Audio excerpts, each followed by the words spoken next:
Finalement, réussira-t-on à avoir notre troisième guerre mondiale? Ça niaise, là. Je sais, c'est même pas drôle, mais on est entre deux chaises, moi. Hein. Bon, on devrait voir ça bientôt. Vous savez, j'ai un correspondant en France qui est visionnaire, pas dans le sens comme un industriel qui met un nouveau produit sur le marché, mais il est visionnaire dans le sens qu'il a des visions.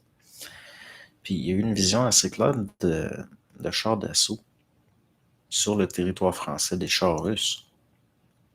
Nous verrons. Tout va très vite. Hein? Puis ce qui se passe en ce moment, là, le pire, c'est que d'une certaine façon, la guerre des médias, puis Poutine, il l'a perdu.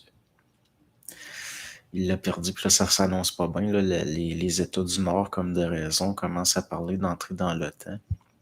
Je parle de l'Europe du Nord, là, la Suède, la Norvège, eux qui ont tout le temps eu. En plus, Poutine, il ne manquera pas de souligner qu'il y avait eu beaucoup de volontaires pour être dans la Waffen-SS dans ce pays-là. Puis vous savez, là, ça devient délicat. Mais le territoire qu'il voulait, il le contrôle, là, Poutine. Parce que la zone tampon qu'il voulait, je ne suis pas sûr qu'il va se rendre jusqu'au port.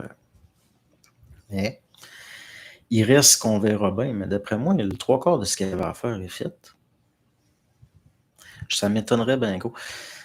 Pourquoi il est allé tant vers l'ouest? Pourquoi? Parce qu'il y avait des choses stratégiques à détruire avant de contrôler comme il faut à l'est une certaine zone. Je le vois comme ça. On verra bien.